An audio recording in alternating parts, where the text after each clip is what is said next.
Dari situ gue jadi bisa menghargai, oh ternyata nggak semudah ini gitu masuk industri film. Kalau misalnya kita nggak punya karakter, ya kita nggak akan punya sesuatu yang kita mau jual gitu. Tapi kan justru seorang aktor itu harus membuat karakter yang biasa itu menjadi luar biasa gitu. Idealis itu tetap harus ada, tapi realistisnya juga harus jalan gitu. Buat gue kalau bisa kita di zona nyaman kita terus tapi kita mengasah skill kita dengan bagus, kenapa harus keluar dari zona nyaman kita? Untuk bisa mempelajari sebuah agama, apapun agamanya itu, yang harus dibenerin ya akhlaknya dulu.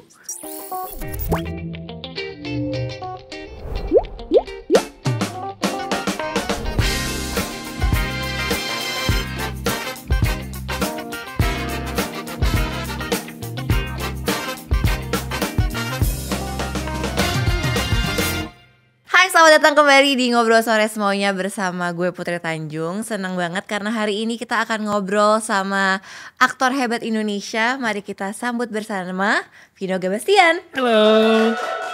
Hai Mas Vino. Halo, terima kasih. Apa kabar? Baik. Kita Terima kasih udah diundang di sini. Happy. Kita baru pertama kali ketemu ya. Betul. Kita baru pertama kali ketemu. Aku seringnya ketemu sama Kak Marsha. Oh iya. Di beberapa kesempatan. Iya, sebetulnya waktu itu udah berapa kali mau kesini, cuman ternyata jadwalnya Gak pernah pas ya. Pas. Berarti berjodohnya baru sekarang. Tahun 2023 sudah mau berakhir. Bener. Cepet banget ya Kak Vino. Cepet gak menurut Kak Vino? Lama jangan-jangan. Banget sih ya. Makin lama tuh kayak makin cepet Makin banget. cepet banget ya? Bener. Makin cepet banget sih. Kita tiba-tiba udah Desember aja. Kadang-kadang lupa 2023 udah ngapain aja ya. Kok tiba-tiba udah mau selesai gitu. Tapi apa highlightnya tahun ini Kak?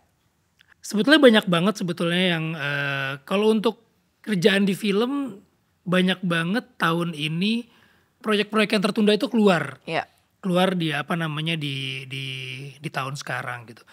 Dan apa namanya industri perfilman tahun ini juga semakin menggembirakan sih sebenarnya. Makin seru ya. Makin seru karena gue juga ini di apa namanya kerjanya di industri itu semakin menyenangkan karena ternyata setelah pandemi yang kita semuanya ketakutan, wah film bakal balik nggak ya? Industri yang apa namanya yang kemarin sempat mati suri ini bakal bangkit lagi nggak? Ternyata wow bisa jalan dan makin optimis sih sebetulnya ke depannya. Nah Kak, sebelum kita ngomongin soal industri film, karena aku banyak banget mau ngomongin soal industri film dan susah tapi tanyanya. Tenang enggak dong. Dan ekosistem industri kreatif pastinya. Tapi kita flashback dulu. Kak Vino ini dari 5 bersaudara paling kecil. Bapaknya Kak Vino adalah seorang penulis. Iya betul. What's your childhood like? Cukup menyenangkan sih ya, maksudnya ya walaupun secara parenting bokap nyokap itu agak old school. Oke. Agak old school. Tapi yang bikin gue ada di posisi sekarang ini sebetulnya jujur karena memang dari orang tua gue terutama bokap gitu.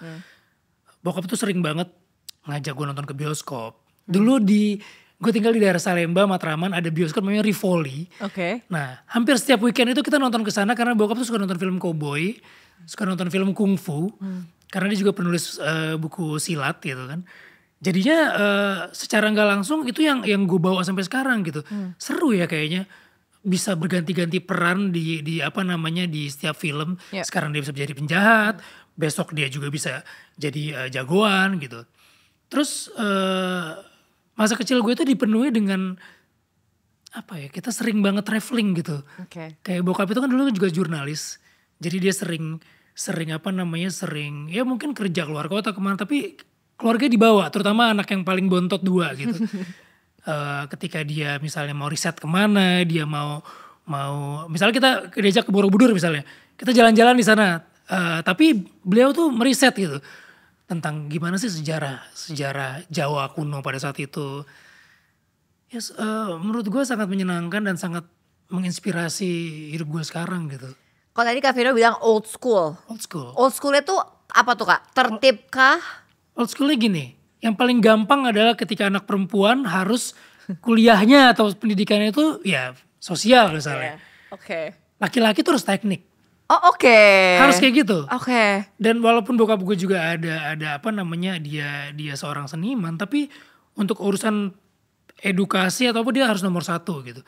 Kayak misalnya ya tadi anak laki-lakinya itu harus belajar teknik, perempuannya ya sosial lah, ekonomi, hukum dan lain sebagainya.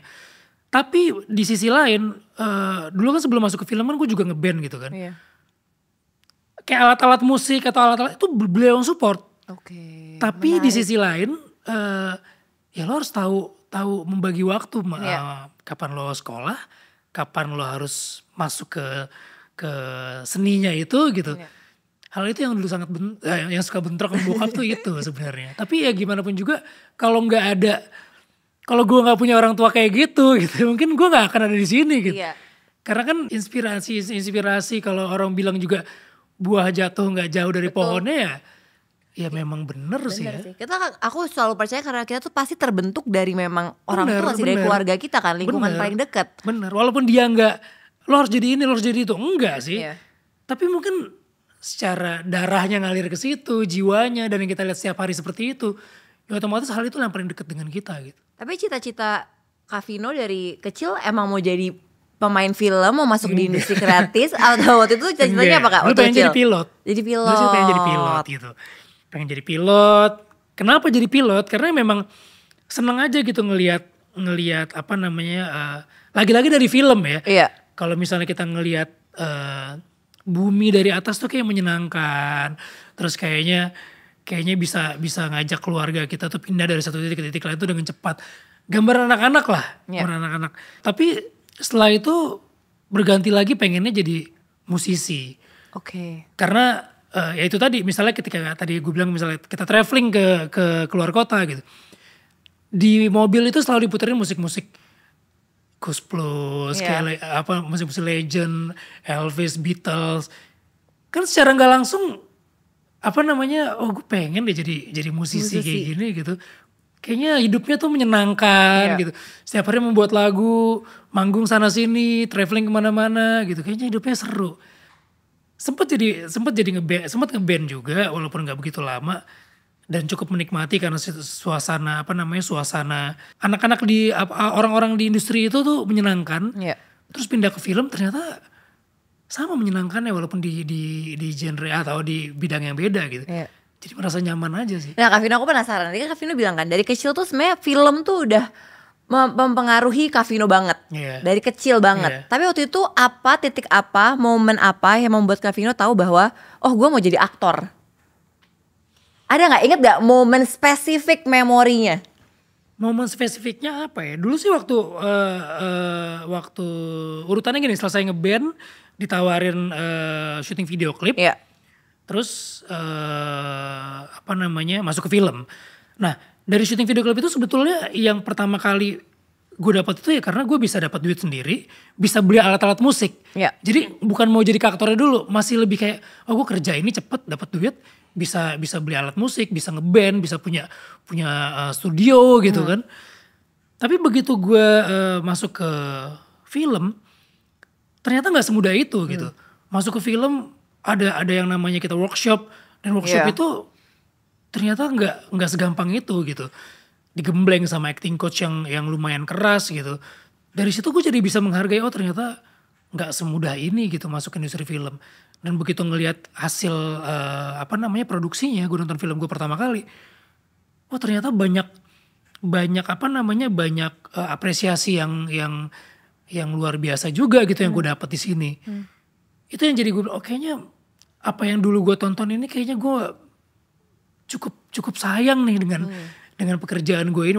Bukan pekerjaan ya, dengan dunia ini gue cukup sayang nih. Mudah-mudahan gue bisa mencintai ini lebih luas lagi gitu kan. Dari situ ditawarin lagi film. Dan lama-lama musiknya mulai gue tinggalin. Pelajaran yang dulu ilmu yang dulu bokap gue tekanin, lo harus jadi insinyur dan sebagainya, itu mulai bergeser gitu. Karena itu jadi pilihan yang sangat sulit banget begitu gue lulus kuliah, sarjana, bidang gue teknik kimia lagi yang sama sekali gak ada hubungannya sama film. Terus dapat tawaran untuk training di satu industri oil company gitu. Sementara di satu sisi gue dapat tawaran film. Nah ini jadi bentrok banget. Bentrok banget. Cuman gue inget kata bokap gue, kalau misalnya lo milih satu bidang ya lo harus total. Ya udah, gue totalnya justru bukan apa yang dulu bokap gue inginkan, tapi ternyata di film ini gitu. Dan ternyata bener kejadian. Tapi saat itu ada kayak a big conversation gak sama ayah soal milih ini? Apa udah directly emang udah dari Kavino aja? Enggak, dulu jadi setelah selesai kuliah itu gue sempat kerja sih. Sempat kerja di bidang yang memang gue kuliah itu gitu, di teknik kimia itu gitu. Bokap gue juga ngelihat gue kerja dan sebagainya. Tapi di sisi lain gue bisa membuktikan kalau gue juga bisa menjalani di industri film ini juga oke gitu. Di musik pun gue juga bisa menghasilkan duit gue sendiri.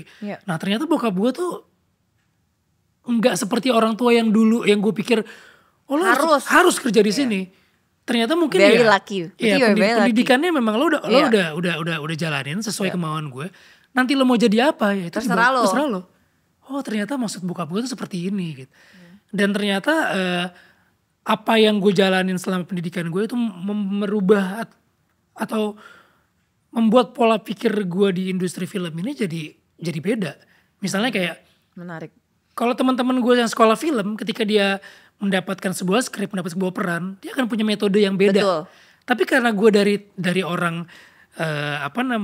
dari teknik gitu sekolah gue. Ketika masuk ke film ini, cara gue membaca skrip itu jadi beda gitu. Gue masuk dengan cara meriset ini, melakukan ya pendalamannya dengan riset-riset yang biasa gue lakukan. Kan kalau orang teknik kimia masuk ke lab. Iya benar. Lab meriset sesuatu itu dengan logika, dengan sesuatu yang pasti gitu.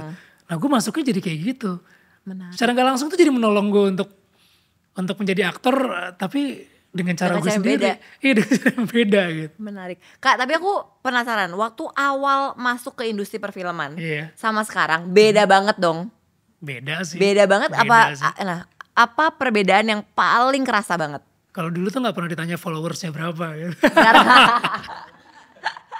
Sekarang ditanya ya Kak? Kalau sekarang pertama ya keberadaan lo di industri entertainment ini seberapa powerful, mulai dari sosial media lo gitu kan, fans lo. Kalau dulu kan enggak, siapa yang tahu Vino gitu.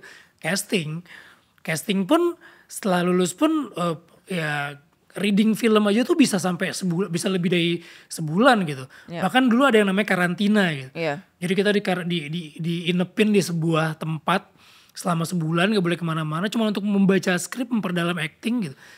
Kalau sekarang Kak?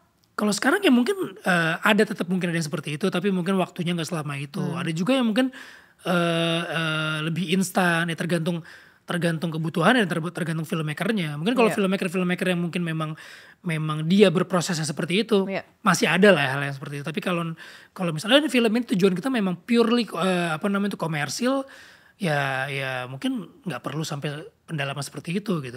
Atau mungkin mereka berpikir dengan tanpa seperti itu pun film gue laku gitu.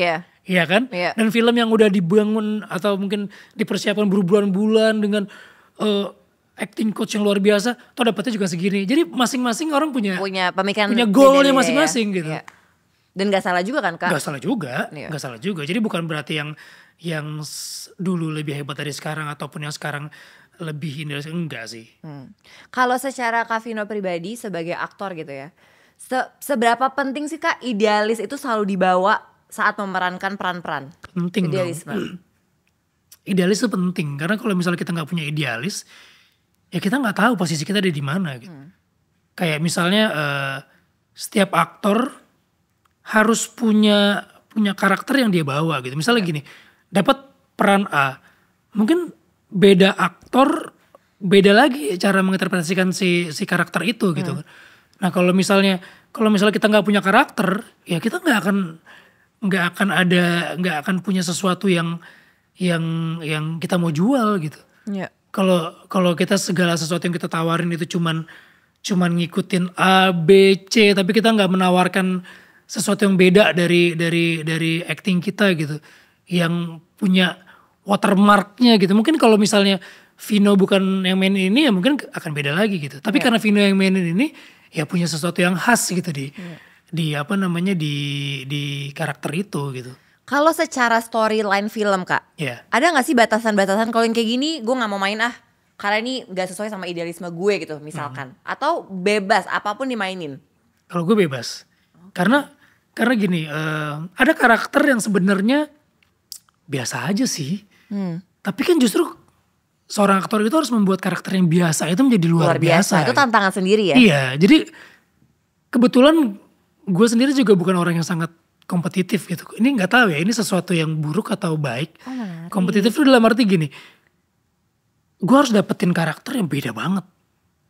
Si A udah main karakter A, B, C. Gue harus bisa, gue harus itu. Gue gak kayak gitu. Gue malah gue balik.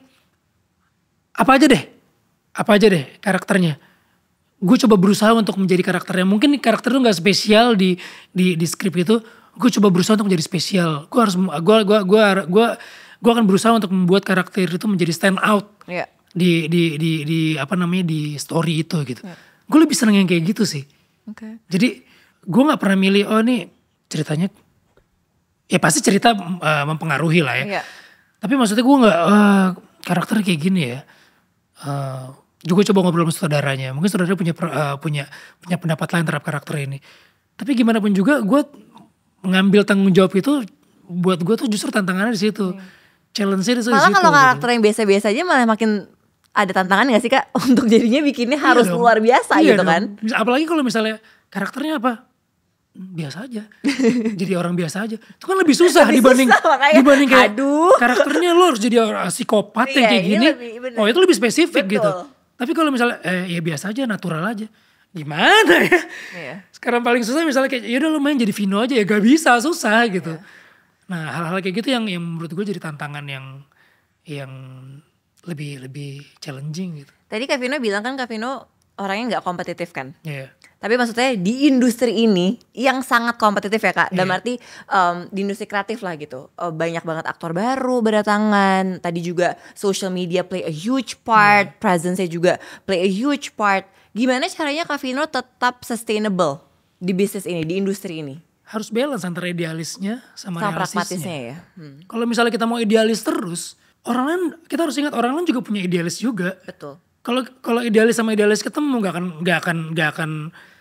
akan jalan. Nah, idealis itu tetap harus ada, tapi realistisnya juga harus jalan gitu.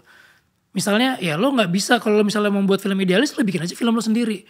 Membuat sebuah film itu kan bukan karya kita sendiri ya. Betul. Ada produser yang mungkin punya goal yang lain, ada investor yang punya goal yang lain, ada sutradara yang punya goal yang lain. Nah, gimana caranya goal kita ini kita rembukin jadi satu, jadi sebuah karya yang baik, yang sama-sama baik tanpa menghancurkan goal-goal yang lain gitu. Makanya idealisme kita itu kita kumpulin nih idealisme yang baik, yang sejalan, kita gabungin menjadi hal yang realistis dan akhirnya menjadi sebuah karya yang karya bersama yang bagus gitu, yang baik gitu. Jadi bukannya kita kalau misalnya kita masuk dalam satu produksi film, idealisme kita terus yang mau dimenangkan yang gak akan jalan. Iya. Belum tentu juga idealisme kita itu it's a collaborative effort ya. Betul. Kayak gitu sih. Itu sih yang harus selalu kita jalan, dan masih banyak juga teman-teman yang nggak, kalau mau jadi aktor idealisnya harus di atas gitu. Ya nggak apa-apa juga. Gak apa-apa juga. Ya mungkin lu punya goal yang beda gitu. Misalnya gue pengen bikin sebuah film, nggak penting ditonton sama banyak orang. Gue pengennya film gue menjadi film yang art banget, film yang festival banget gitu. Ya nggak salah juga. Tapi kalau buat gue, sebuah karya seni itu akan lebih bagus kalau bisa diterima oleh orang banyak. Gitu. Misalnya kayak lukisan gitu, bagus banget ya. Tapi artinya apa ya? Ininya apa ya? Maksudnya kita jadi kayak bingung juga gitu. Maksudnya walaupun mungkin harganya lebih mahal yang tidak dimengerti kan. Gitu. Tapi kan itu tadi idealisnya itu secara idealis oke banget. Tapi secara realistis, secara ini susah diterjemahin oleh banyak orang gitu. Menarik. Kak, berarti Dara berkarir di industri ini, ada specific strategy gak untuk Kak Vino? At least ada kayak short term goal gitu. Semua orang gak cuman aktor, di bidang apapun harus punya strategi. Betul. Gitu. Karena kadang-kadang kita gak bisa tuh untuk mencapai goal kita tuh harus step forward terus, maju terus. Kadang kita harus mundur berapa langkah, kita harus ke kanan sedikit, harus ke kiri sedikit untuk mencapai tujuan kita itu gitu. Nah kalau buat gue yang paling penting adalah yang pertama, skill itu harus terus diasah sih. Oke. skill terus diasah. Karena gimana pun juga untuk membuat sebuah karya ya skill lo tetap harus ada gitu. Dan skill itu nggak harus belajar dari orang yang lebih senior. Dengan junior kita pun skill itu harus kita pelajarin dari mereka gitu. Yeah. Yang kedua, link itu harus tetap kita kita perbanyak gitu. Yeah. Networking ya. Networking, pertemanan, persahabatan. Yeah. Bahkan untuk geng atau orang rival kita sekalipun ya kita harus tetap membangun networking dengan mereka gitu. Itu yang kedua. Dan yang ketiga, attitude. Nah, kalau skill udah ada, networking udah ada, balik lagi ke attitude. Apalagi kita sebagai orang timur gitu ya. Itu penting banget. Itu penting banget. Kadang orang mau ngajak kerja sama kita. Lihat dari situ dulu ya, iya, Kak. belum tentu karena lo punya skill yang bagus. Betul. Belum tentu karena networking lo bagus. Tapi karena lo punya attitude yang bagus, lo akan diajak. Iya. Dan dari lo diajak itu, orangnya akan oke, lo attitude lo bagus banget tapi skill lo kurang. Nih gue kasih nih ilmu-ilmu gue gitu. Biar lo gak kalah dengan orang-orang banyak. Jadi buat gue 3 poin itu sangat penting banget sih.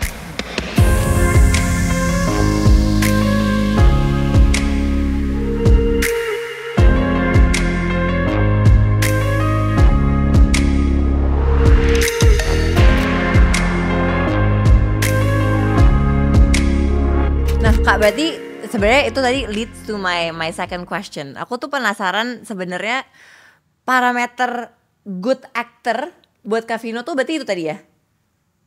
Bisa jadi itu. Itu kalau secara umum ya, secara global gitu. Tapi kalau misalnya untuk aktornya sendiri ya pasti beda lagi. Masuknya misalnya untuk ke skillnya lagi gitu kan. Ya seorang aktor tuh harus pandai melihat gitu loh, pandai melihat situasi di ruang kerjanya dia, di set dia, di media yang dia sedang jalanin, mau itu di panggung, mau itu di di TV, mau itu di film, dia tuh harus pandai melihat gitu. Melihat situasinya gitu. Terus dia harus menjadi pendengar yang baik harus dari lingkungannya dia harus bisa mendengarkan apa sih sebenarnya yang dibutuhkan di ruang yang dia sedang berekspresi itu gitu. Menjadi pendengar yang baik terhadap lawan mainnya dia. Karena aktor yang baik itu kan juga harus membuat lawan mainnya juga bermain sama baiknya dengan kita gitu. Dan gak ada satupun orang yang ada di film itu punya tingkatan yang sama. Aktor utama sama aktor figuran pun harus sama gitu. Karena kalau misalnya kita lihat aktornya bagus banget, aduh figurannya mainnya begitu banget, nggak akan berhasil. Betul. Semuanya tuh harus ngeblend gitu. Terus seorang aktor juga harus pandai merasakan situasi apapun gitu, merasakan ya apapun lah. Nah dari ketiga itu dia harus pintar menerjemahkan si karakter itu. Dia harus membuat karakter itu benar-benar realistis berada di posisinya itu. Secara emosi, secara rasa, sekarang gini. Keberadaan karakter itu di sebuah cerita itu fungsinya apa sih? Kalau itu nggak bisa nyampe ke penonton, buat apa gitu? Karakternya dia itu akan jadi sia-sia gitu. Informasi apa yang mau dibawa si karakter ini untuk penontonnya itu harus sampai. Kalau nggak sampai buat apa gitu? Betul. Nah tadi Kak Vino ngomong bahwa menjadi aktor itu kan salah satu pekerjaannya adalah untuk merasakan gitu ya. Kak Vino memerankan banyak banget karakter, merasakan banyak banget rasa-rasa yang ada. Pernah gak sih Kak kayak mentally drain? Kayak I cannot imagine ya. Maksudnya mendalami satu karakter, akhirnya semua emosinya kan pasti dapet tuh Kak. Pernah gak mentally drain sama semua rasa yang dirasakan? Pasti ada sih. Pasti ada. Tapi gue tuh belajar kayak misalnya acting itu tetap harus kontrol gitu. Harus kontrol dalam arti gini, kita nggak bisa 100% masuk ke karakter akhirnya kita melupakan semuanya gitu. Kontrol itu dalam arti gini, kita harus tahu mana ada kamera, mana ada lawan main, kita nggak bisa gila sendiri nih. Kita nggak bisa gila sendiri. Tapi Kak itu butuh proses gak untuk bisa sampai ke kontrol itu? Butuh proses iya, tapi kadang-kadang metode juga mempengaruhi kita untuk sejauh mana kita masuk ke dalam karakter gitu. Kalau masuk mana sejauh karakter ya sedalam-dalamnya pun bagus, tapi tetap harus kontrol. Jadi ketika ketika cut, ya pasti rasanya ada yang tertinggal. Misalnya kayak tadi sedihnya, marahnya, senangnya pasti ada. Tapi kita harus tetap kontrol. Jangan tiba-tiba kita menjadi seorang pembunuh atau seorang psikopat gitu kan. Keluar hubungan kita jadi berantakan dengan lawan main kita, dengan kru atau mungkin sampai dibawa ke rumah dengan rasa yang terbawa itu nggak bisa. Kalau buat gue ya. Jadi harus ada kayak on and off switch-nya ya. Iya, semakin pengalaman kita semakin banyak, switch itu akan semakin mudah, cepat ya? semakin cepat gitu. Makanya seorang aktor yang baik itu tetap harus pintar, harus kontrol, harus bisa tetap mengontrol dirinya gitu. Dan itu bukan gue dapat kayak gitu aja. Itu gue dapat dari almarhum Mas Didi Petet, yang memang gue sangat mengidolakan dia juga karena dia punya attitude yang baik di dalam frame dan di luar frame, dan yang dia bilang adalah kontrol. Kontrol juga misalnya gini, ketika kita misalnya lagi bertarung nih sebagai jagoan sama penjahat, kita harus tetap kontrol. Kita nggak bisa menghabisi, walaupun tetap ada koreografi, kita nggak bisa menghabisi lawan main kita itu dengan gila gitu sampai dia kewalahan dan akhirnya dengan segala powerful gitu, power yang maksimal akhirnya jadi luka-luka. Nggak bisa. Seorang Iko Uwais pun gitu, yang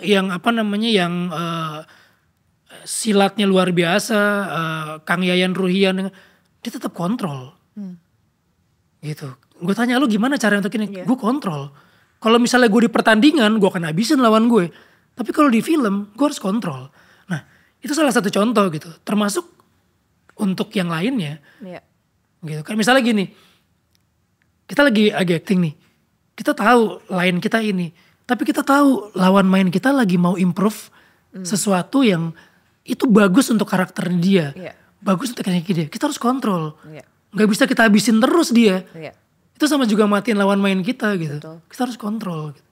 Dan ketika kita mau menjadi orang gila sekalipun, ya kita nggak bisa tiba-tiba jadi gila seenaknya sendiri, mau terlihat gila sendiri nggak bisa gitu.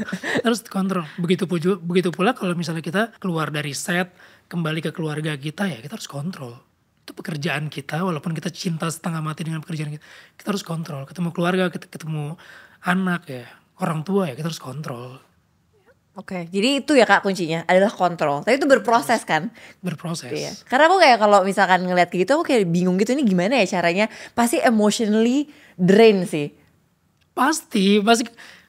Kalau kita ngelakukan adegan emosional aja gitu misalnya, begitu selesai gitu ya, jangan diganggu dulu ya, Gue turunin dulu ya. Gue turunin dulu ya gitu, Tapi lama-lama tuh lebih cepet ya Kak? Iya, dan lingkungan yang udah biasa melakukan yang kerja di film biasanya tahu gitu. Oh ini dia mau nurunin dulu, jangan diganggu dulu.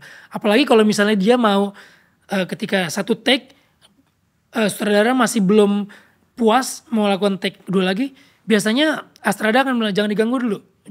Dia masih di situ nih. Kalau lo ganggu tiba-tiba bercanda kan ada kan lawan mainnya yang kadang-kadang juga nggak sensitif gitu. Ini temennya lagi butuh waktu untuk membangun emosinya dia, tapi udah diganggu dengan bercanda-bercanda, itu nggak sensitif namanya. Nah hal-hal kayak gitu tuh yang kita juga harus mindful ya Kak. Kita harus juga mindful. Kita kerjasamanya itu bukan cuma di depan layar doang, di belakang layar pun juga kita harus membantu gitu. Kak, adakah perbedaan yang Kak Vino rasakan antara berkarya dan berkarir? Berkarya dan berkarir itu dua hal yang nggak bisa dipisahin sih ya. Dalam kita membangun karir kita kan juga harus punya karya-karya yang harus diperhitungkan gitu. Kalau kita cuma berkarya doang tanpa tanpa ada penambahan kualitas kita, ada penambahan skill kita, ya otomatis kita akan di situ-situ aja. Kalau kita berkarya terus di zona nyaman kita terus gitu ya, kita akan di situ-situ aja gitu. Gini, ada orang yang bilang keluar dong dari zona nyaman lo. Buat gue kalau bisa kita di zona nyaman kita terus tapi kita mengasah skill kita dengan bagus, kenapa harus keluar dari zona nyaman kita gitu.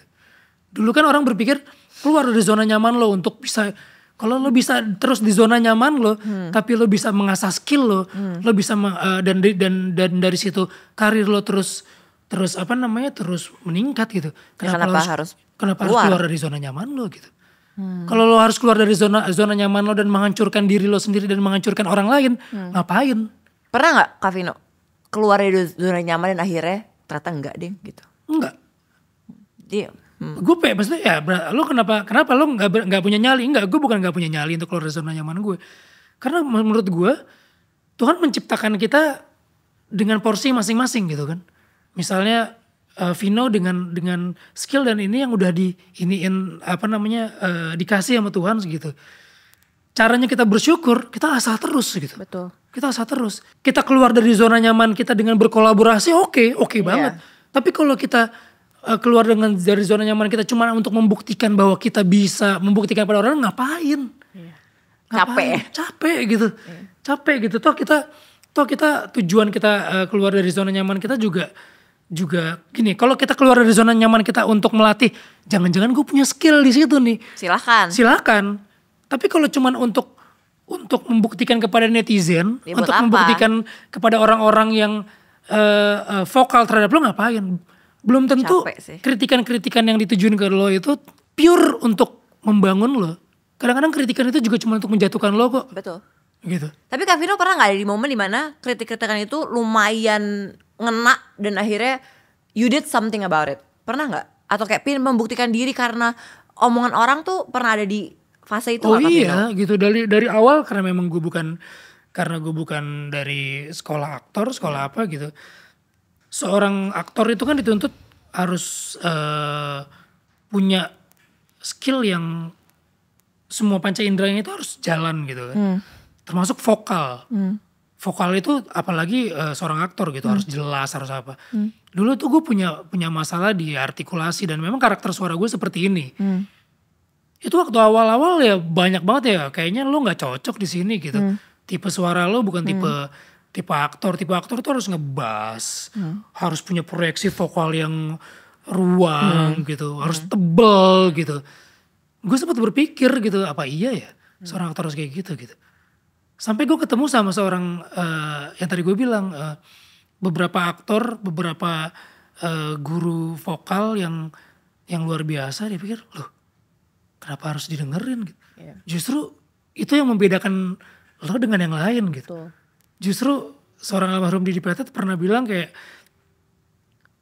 itu bagus banget loh karakter tone suara lo kayak gitu. Maksudnya itu yang akan membedakan lo dengan yang lain karakter lo. Itu yang bikin Kak Vino otentik tinggal kan? lo asah lagi gitu.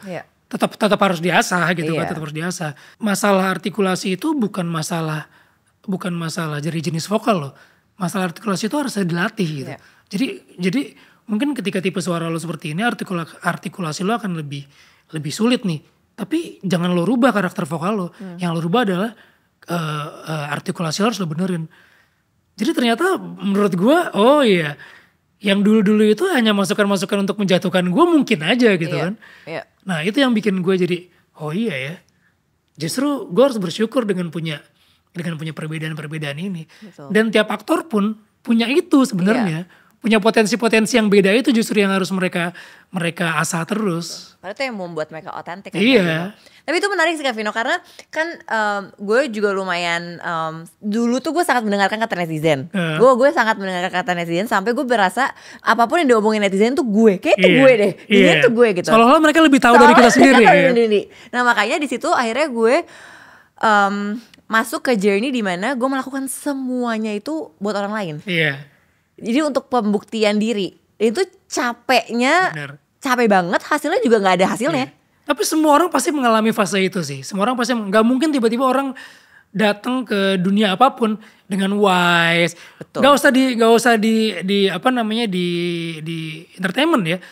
Dalam satu kantor aja, ketika seseorang melakukan terobosan lah, apalagi seorang yang baru di situ, suara kritikan-kritikan itu kan yang seolah-olah kritikan membangun gitu, itu kan pasti banyak. Tapi kan kita harus benar-benar memfilter lagi. Betul. Apakah kritikan-kritikan ini benar untuk membangun kita? Apa jangan-jangan kritikan ini cuman karena lo nggak suka aja, mereka nggak suka aja dengan karir lo, mereka nggak suka aja dengan lo yang cantik, Bener. nggak suka dengan apa namanya lo yang anak seseorang. Betul. Ya apakah mereka cuma nggak suka karena lo anak baru tiba-tiba dipuji sama bos lo, kan macam-macam. Betul. Apakah Baik. kita harus iniin semua hidup kita cuma untuk mereka? Ya enggak lah. Iya. By the end of the day kita yang ngefilter sih. Iyalah. Makanya tadi menurut aku suka banget sih kata-kata di mana ya again kita nggak harus keluar dari zona nyaman. Nggak Ya, harus. tapi bukan berarti kita di zona nyaman terus nggak ngapa-ngapain nggak Vino. Bener. Kita ya harus tetap Kalau mindful. pikiran kita harus out of the box, iya. Iya, betul. Aku Harus setuju. out of the box, iya. Kita punya ide-ide yang baru yang ini, iya. Tapi apakah kita harus keluar dari zona nyaman kita? Ya enggak. Iya. Kita harus punya ide-ide baru yang mutakhir lah, yang baru, tanpa kita harus keluar dari zona nyaman kita. Ngapain kita ngacak-ngacak zona nyaman orang lain dengan kita sok-sokan merasa kita juga bisa loh ke zona lo gitu. Gue juga bisa, ya ngapain gitu. Kalau cuma untuk membuktikan ke orang-orang gue multi talenta, ngapain. Buang-buang waktu ya. Buang waktu ya. Oke Kak Vino, sebelum kita ngomongin soal Buya Hamka 2, Iya. kita main game dulu kali ya. Oke. Gamenya adalah aku nggak tahu apa. Tebak judul ya? Oke, tebak judul. Which gue juga nggak tahu ini apa kan permainannya.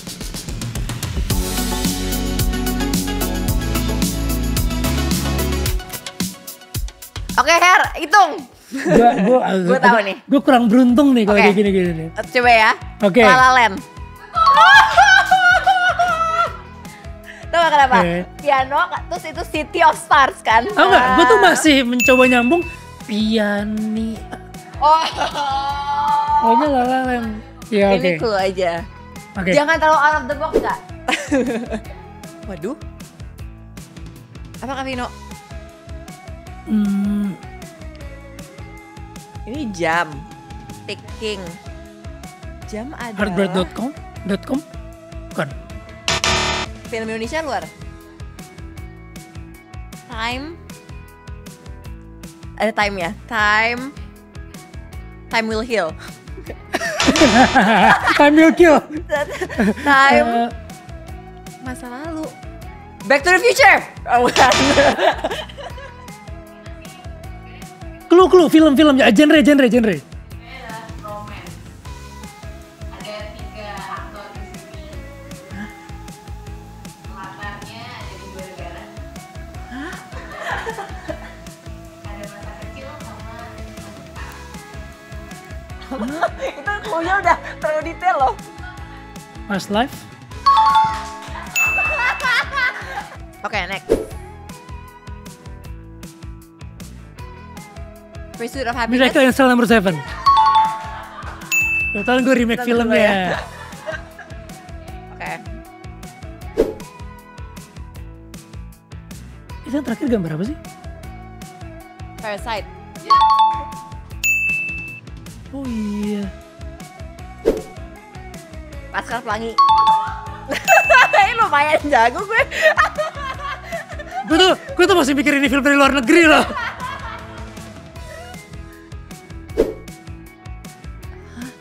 Buku. Akad nikah. Tapi itu nikah kan bener? Punya anak. Oh, Noktah Merah Perkawinan. Oke Kak, kita ngomongin soal Buya Hamka 2. Oke. Apa yang paling berkesan syuting Buya Hamka kedua? Sebetulnya kalau dari syutingnya kan ini sebetulnya syutingnya langsung trilogi kan. Dari Hamka 1, Hamka 2 sama Hamka 3. Nah yang kedua ini judulnya Hamka dan Siti Raham. Oke. Kalau yang volume pertama itu menjelaskan Buya Hamka itu sampai pasca kemerdekaan. Hamka dan Siti Raham ini setelah kemerdekaan. Oke. Tapi yang menariknya di sini adalah biasanya kalau film-film tentang pahlawan nasional atau biopik yang digambarkan tuh lebih ke si pahlawannya itu. Misalnya Hamka, pasti orang akan mengira itu ceritanya tentang Hamka terus. Iya. Soekarno terus seperti biasa. Nah di Hamka dan Siti Raham ini justru terbalik gitu. Ketika menceritakan seorang Hamka, justru yang mau diangkat ini adalah support system dari Hamka itu bisa. Kenapa Hamka bisa menjadi sehebat itu? Ada istri yang luar biasa di belakangnya. Gitu. Ada anak yang mensupport bapaknya gitu. ada perjuangan-perjuangan dari mereka itu yang bikin seorang Hamka itu menjadi seorang yang luar biasa. Nah buat gue ini yang jadi menarik gitu di part kedua ini. Jadi ketika orang nonton ya nggak cuma lihat dari sisi Hamkanya, tapi gimana perjuangan seorang istri yang selalu mendampingi beliau.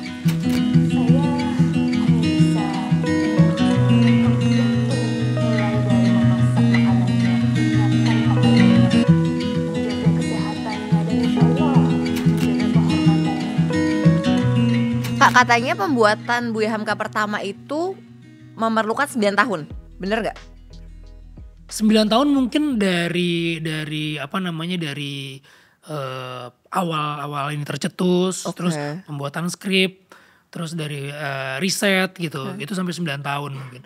Tapi kalau dari produksi filmnya sendiri itu syutingnya itu sekitar 6 bulan, karena itu 3 film, 6 bulan, proses reading dan workshop itu 2 bulan. Jadi mungkin nggak selama itu, karena selama itu mungkin karena gini, Hamka ini kan udah jadi sesuatu yang bahannya tuh udah open book lah di mana-mana gitu. Betul. Jadi kita bisa ngeliat Hamka tuh di mana-mana. Di mana aja. Ya, di mana aja tuh ada. Yeah. Mana sih yang mau kita ceritain gitu tentang seorang Hamka itu.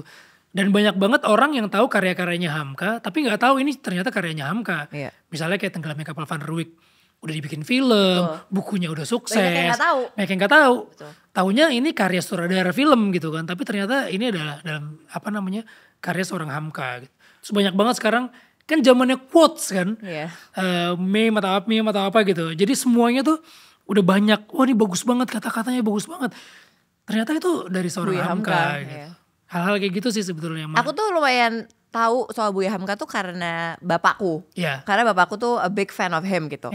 Waktu itu Kak Vino, perkenalan pertamanya sama karakter Buya Hamka tuh dari mana? Taunya pertama. Taunya pertama dari mana? Terus perkenalan untuk bisa mendalami karakter dari mana mulainya? Sebetulnya bokap gue juga sama. Iya kan? Seperti bapakmu yang memang mengidolakan Hamka gitu. Jadi di rumah tuh buku-bukunya Buya Hamka itu banyak banget. Mulai dari buku romansnya dia sampai buku-buku tentang agama itu banyak.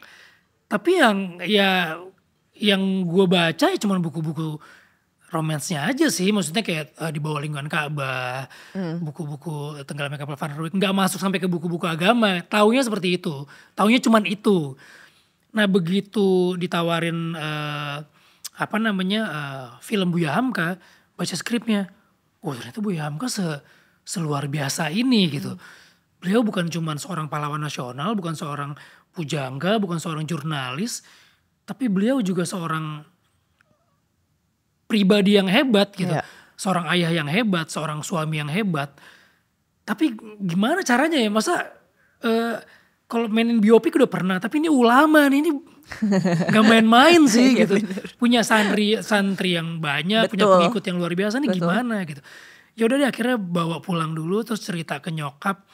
Mah nih ditawarin film Buya Hamka, tahu nggak Buya Hamka? Ya tahu lah, dulu kebetulan gue manggilnya Mami gitu. Mami itu mualaf tuh Buya Hamka yang mengislamkan gitu. Berarti deket banget dong sama keluarga. Iya secara nggak tahu, dia taunya begitu pas saat itu gitu. Akhirnya terungkaplah bahwa ternyata dulu bokap itu ya belajar, salah satu ngajinya itu sama Buya Hamka. Dulu kan Buya Hamka itu rumahnya di belakang Al-Azhar, dan setiap hari apa tuh pengajiannya tuh bokap ikut. Terus ketika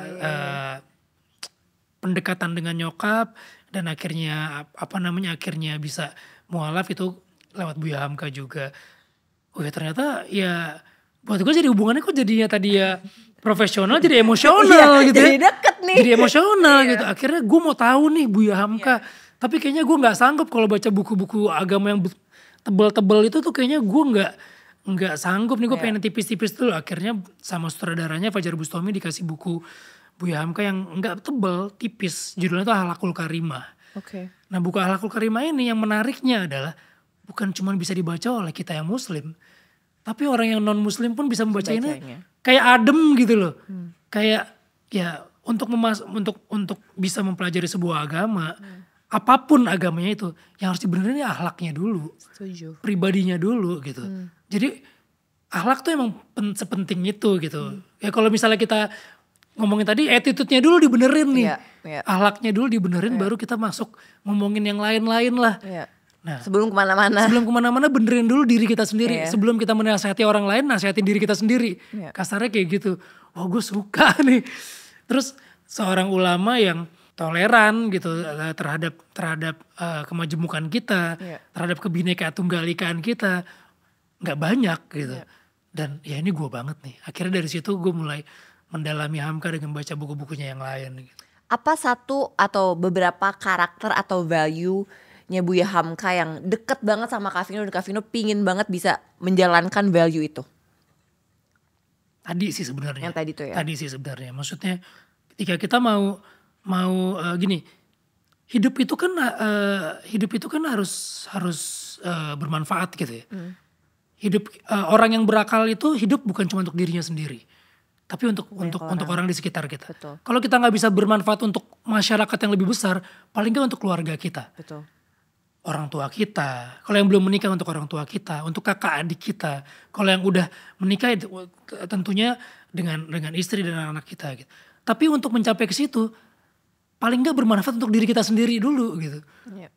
Akhlak kita dulu yang dibenerin gitu. Gimana kita mau bermanfaat buat orang lain, toh kita tidak memberikan kebaikan untuk diri kita sendiri.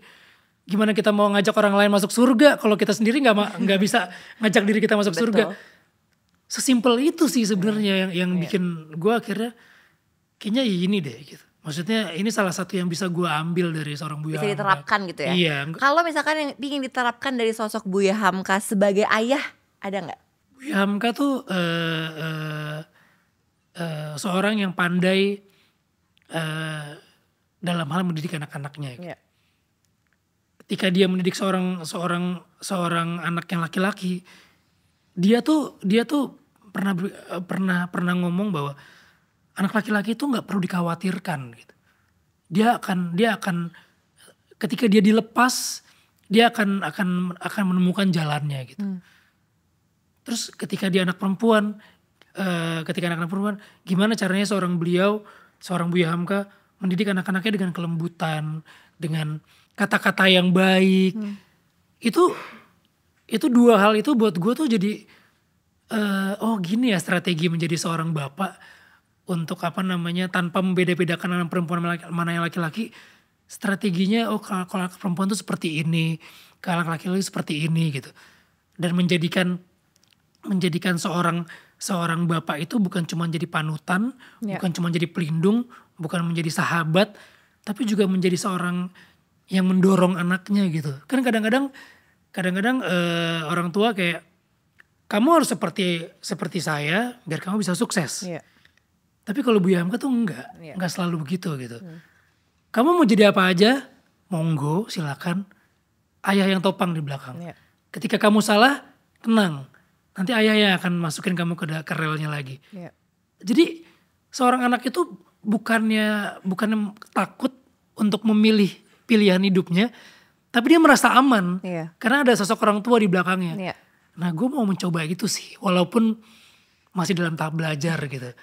Karena kan kalau dulu kan tadi gue cerita, Iya. old school kan. Iya.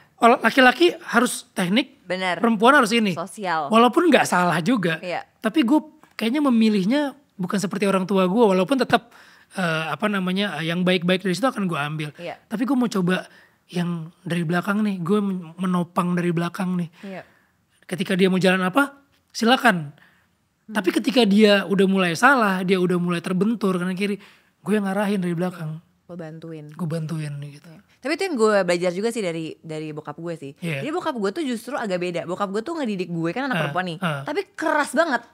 Ah. Karena mungkin karakter kali ya. Iya, benar, Jadi benar. bokap gue tuh didik gue keras Iya. banget. Dan bokap gue tuh membiarkan gue terbentur. Cuma gue merasa aman Iya, saat iya. terbentur kata dia. Kayak jadi Keren dong berarti. support. Jadi ya mungkin seorang perempuan ketika dia terjun ke masyarakat, ke lingkungan nanti, pasti kan banyak banget lebih banyak benturannya gitu. Betul.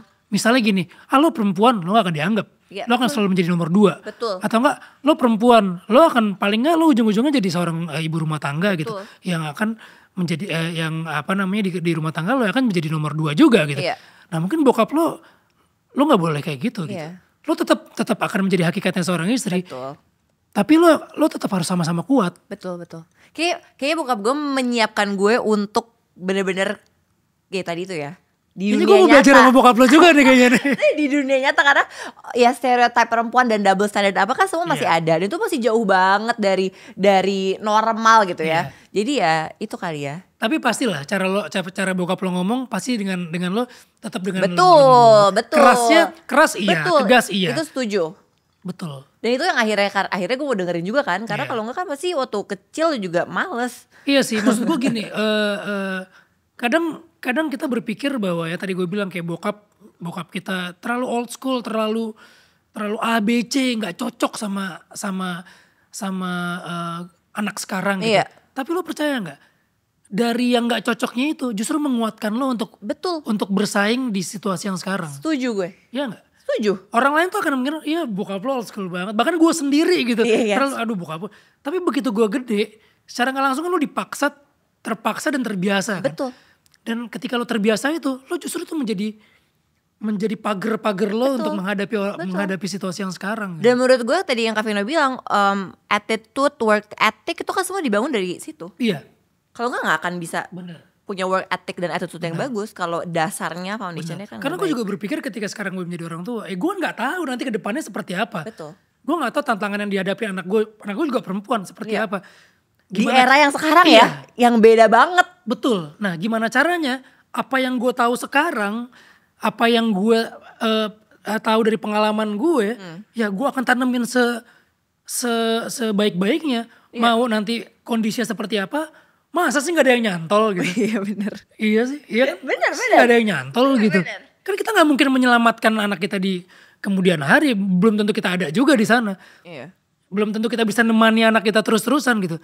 Tapi apa yang gue punya sekarang dan pengalaman gue dulu akan abis-abisan gue tanemin di selama gue masih hidup gitu. Bener, setuju gue. Iya sih. Karena ya, again, yang paling penting ya ngasih unjuk pengalaman juga kan Kak. Oh, iya dong.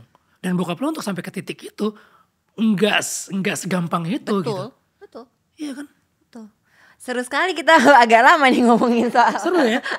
Karena Anak kayaknya ya. kita kayaknya cocok untuk ininya sama nih kayaknya. Ininya sama. Ya karena kan again sekarang tuh serem ya Kak. Karena kan eranya juga udah berubah banget, Iya. cepat banget dan segala macamnya gitu. Jadi kalau misalkan karena ya untungnya gue selalu bilang gue tuh bersyukur banget dididik sama orang tua gue tuh keras. Bener. Karena kalau enggak I will not able to survive this Iya. sih. Dan beruntunglah teman-teman yang masih punya orang tua. Bener. Beruntunglah gitu. Beruntunglah. Karena selain doa mereka ya. Tapi kalau teman-teman masih ada orang tua, pasti lo akan tahu dulu tuh bokap gue ngajarin gue tuh kayak gini gitu. Iya. Sekarang kalau misalnya bokapnya udah nemenin gini dan sekarang baru tahu, nyeselnya belakangan gitu kan. Bener. Paling cuma bisa ngedoain terus gitu. Tapi kalau Bener. sekarang kan iya ya Pak ya, thank you banget ya gitu. Dan sampai sekarang orang tua gitu pasti akan yang dia ingat tuh selalu anaknya harus Iya. ini terus gitu. Dan buat gue ya Iya, setuju sih. Karena waktu kecil biasanya waktu diajarin kayak gitu kan kesel ya. Iyalah. Tapi kayak udah besar gitu ya, udah Iyalah. tumbuh kayak bener lagi dulu Bener. gitu. Untung gue didiknya kayak gini lagi. karena kalau misalnya kayak ngasih tahu ke anak kita nih kayak gini-gini kan sama aja kayak kita dulu kan. Matanya kayak jadul banget sih. Jadul banget sih lo gitu kan. Tapi kita jadinya kayak ketawa-ketawa aja. Ntar Ini juga gua rasakan dulu iya, deh. ntar juga nangis baliknya ke gua gitu.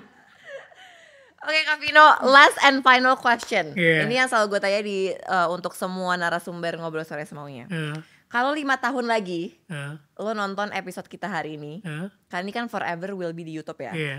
Apa yang Kak Vino sekarang ingin sampaikan ke Kak Vino di masa datang, di 5 tahun mendatang? Yang lagi nonton ceritanya. Ya tetap menjadi Vino yang sekarang, yang dulu itu, yang 5 tahun itu dulu, yang sebelumnya, yang masih terus pengen belajar, yang terus nggak pengen cepat puas, yang selalu merasa cukup, yang selalu merasa bersyukur. Kenapa selalu merasa cukup? Karena kalau orang nggak pernah merasa cukup, dia justru akan menjadi orang yang nggak pernah puas sih sebetulnya gitu. Selalu merasa bersyukur gitu dan selalu mudah-mudahan selalu bisa menginspirasi kebaikan kepada orang-orang di sekitar ya, minimal untuk keluarga sih. Amin. Itu aja sih. Amin. Kayaknya itu aja udah perlu effort yang luar biasa berat sih. banget tuh. Dibanding gue harus ini, gue harus itu, gue harus punya perusahaan ini, punya PH ini, aduh berat banget deh. Itu dulu deh. Tapi Kak, jadi ada follow up question deh. Merasa cukup. Iya, Nih gue selalu orang yang gue merasa pengen cukup sih. mau nanya. Tapi itu butuh proses gak sih untuk sampai di titik dimana lo merasa cukup gitu? Butuh proses iya, tapi gue diajarin sama keluarga gue, sama orang tua gue juga gitu sih. Selalu merasa cukup gitu. Mungkin gue bukan dilahirkan dari orang yang dari orang tua yang susah. Maksudnya bokap gue mungkin susah, tapi dia nggak pernah membiarkan anak-anaknya untuk susah. Tapi bokap gue selalu mengajarkan bahwa hidup itu tidak harus berlebih-lebihan gitu. Segala sesuatu tidak harus berlebih-lebihan. Ketika kita merasa cukup dan kita merasa bersyukur, itu sesuatu yang mungkin menjadi hal yang luar biasa gitu. Jadi ketika apa yang kita punya sekarang itu gini, kita harus selalu bersyukur dengan apa yang kita punya sekarang gitu. Jangan pernah sia-siakan apa yang kita punya sekarang. Selalu merasa cukup dan selalu merasa bersyukur. Karena belum tentu hal yang kita punya ini orang lain tuh punya. Betul. Itu bokap gue selalu ngomong kayak gitu. Misalnya untuk hal kayak misalnya gelas gitu ya. Kita bisa minum kopi di gelas cangkir yang bagus ini gitu. Kita selalu pengen yang lebih cangkir yang lebih ini lagi gitu. Tapi belum tentu orang lain punya cangkir ini gitu. Betul. Bisa aja dia minum dengan cangkir plastik yang ketika kopi dimasukin di situ rasanya nggak senikmat dimasukin ke sini. Nah rasa cukup itu tuh yang harus selalu syukurin gitu. Nah kalau kita udah merasa cukup, rasa syukur kita kan semakin besar sih. Iya, setuju sih. Gitu Karena sih, kalau kita mau lebih nggak akan pernah ada nggak akan pernah habisnya ada lebih lebihnya itu. gitu. Tapi ketika kita selalu merasa cukup itu kan artinya bersyukur ya. Iya. Ketika kita merasa bersyukur ya ampun, film gue ditonton cuman segini ratus orang nih, ya udahlah cukuplah bersyukur. Ternyata memang Tuhan akan ngasihnya di film yang lain gitu. Iya. Misalnya ya udah semua orang tuh udah ada takarannya. Betul. Semua orang tuh udah punya jalannya gitu. Iya. Mungkin Disyukurin lah. ketika lo bersyukur Tuhan akan ngasih, dia bersyukur nih. Yang tadinya rezeki lo cuma segini, nih gue kasih deh, lo bersyukur banget tuh jadi orang gitu. Kayak gitu sih. Iya, karena itu kemarin ini ada salah satu waktu itu kita ngobrol sama Mbak Dewi Sandra. Ini yang selalu kayak masuk ke otak gue banget. Dia selalu bilang bahwa gue bersyukur banget Put hari ini. Kenapa? Karena gue bersyukur gue masih bisa bersyukur. Iya. Karena untuk bersyukur aja tuh lu susah banget. Iya. Untuk bisa bersyukur lu bersyukur. Susah banget bersyukur tuh susah. Orang tuh terlalu banyak menuntut, meminta Tuhan berikan gue ini A, B, C, Tuhan berikan gue ini A, B, C. Tapi kadang-kadang lupa, Tuhan terima kasih ya gue udah bisa napas hari ini. Tuhan terima kasih ya gue udah dapat kopi hari ini. Terima kasih ya Tuhan gue udah selamat dari rumah sampai sampai ke studio ini gitu. All the little things. Iya gitu. Nah jadi makanya sebetulnya kata-kata cukup dan bersyukur itu untuk ngingetin gue buat gue sendiri sih. Thank you so much Kak Vino. Makasih banyak. Terima kasih teman-teman yang udah nonton Ngobrol Sore Semaunya. Jangan lupa untuk terus nonton Ngobrol Sore Semaunya hanya di CXO Media. Bye-bye.